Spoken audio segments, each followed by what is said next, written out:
मैं सबसे पहले डॉक्टर मोहम्मद अमीन साहब आपके पास आ रहा हूं।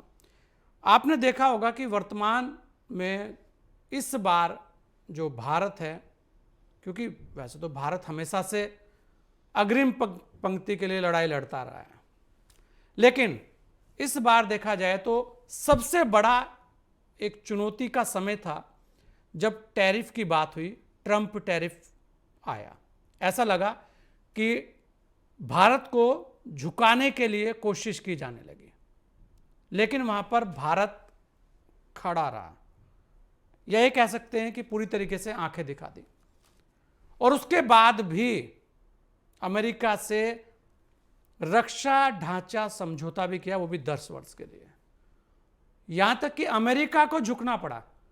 आपको क्या लगता है कि इस बार की विदेश नीति जो है वो 2026 में और आक्रामक नजर आ सकती है?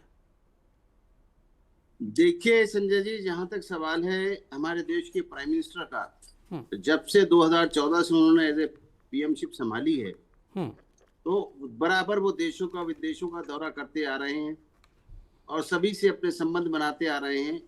और हर मीटिंग में, चाहे वो G20 हो, चाहे SCO हो या ब्रिक्स हो, सभी जगह हर जगह वो हर एक से मिलते हैं 1 to 1, और बायलैटरल मीटिंग्स होती हैं और एक दूसरे को समझने और समझाने की कोशिश करते हैं।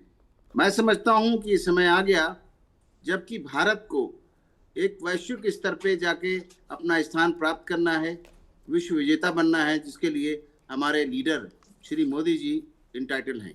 क्यों? क्योंकि आप देखिए, कोई आज की हमारी एजेंसियां नहीं है।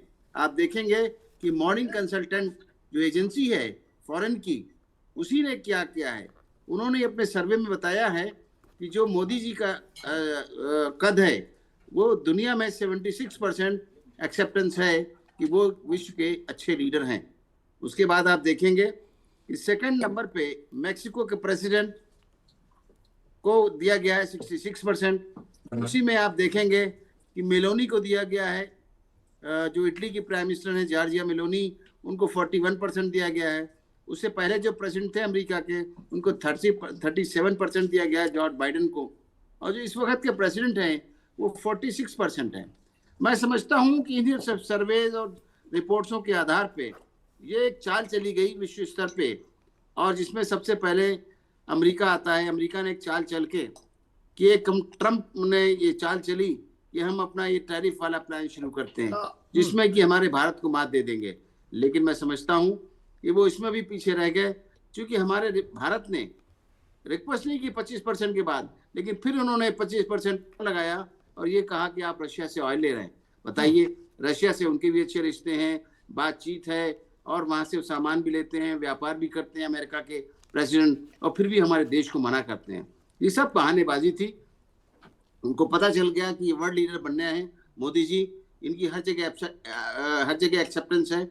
आप देखिए, जब यहाँ G20 हुई थी तो 57 देश हैं अफ्रीकन देश, उनको भी उन्होंने शामिल करके G21 करके भेजा। और सबसे बड़ी खुशी की बात यह थी कि जो उनके एजेंडे में शामिल था, जो भी उनका एजेंडा था, उस एजेंडे को सबने एक्सेप्ट किया, चाहे वो आतंकवाद का रहा हो। सब नंबर पे सब पे साइन हुए। अच्छा अमीन साहब, अभी आपने देखा होगा कि इस बार भारत ने जो गरीब देश थे, जिनकी अभी बात ही आपने की है, ऐसे बहुत सारी जगह थी, उनको साथ लेकर उनकी लड़ाई भी लड़ी और उसमें भी कामयाबी उन्होंने हासिल की। नहीं, आप ये देखिए ना कि अगर वो इंग्लैंड जा रहे हैं, तो मालदीव भी जा रहे हैं। आप देखिए, वो इधर अगर जा रहे हैं, इटली, फ्रांस जा रहे हैं, यूके जा रहे हैं, तो दूसरी जगह भी जा रहे हैं, छोटे छोटे देशों में। ये सबसे बड़ी बात है। कई देशों में तो ऐसी जगह गए हैं जो आजादी के बाद पहले हमारे ऐसे प्राइम मिनिस्टर हैं जिन्होंने उस धरती पे पैर रखा है। इस बात की बड़ी पॉपुलैरिटी है। ये ऐसा लीडर जो हर जगह हर देश में जाने की कोशिश करता है और वहां पहुंच के हर जगह संबंध सुधारने की बात करता है।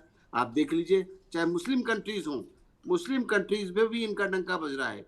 चाहे वो सऊदी अरब हो, पूरी दुनिया में जो मुसलमान मानते हैं सऊदी अरब को मानते हैं। सऊदी अरब का जो प्रिंस है, वो सबसे बड़ा मेडल जो वहां पर दिया जाता है वो उनको दिया गया। ये सब क्या दर्शाता है? और आज देखिए, आज चाइना भी झुका हुआ है। उसने कोशिश की थी हमारे यहाँ अटैक करने की, उसको भी मुंहतोड़ जवाब दिया गया। अभी सिंदूर का ऑपरेशन आपने देखा, वहां भी जवाब दिया गया। कहीं किसी भी स्तर पे कहीं पर भी हमारे प्रधानमंत्री पीछे नहीं है।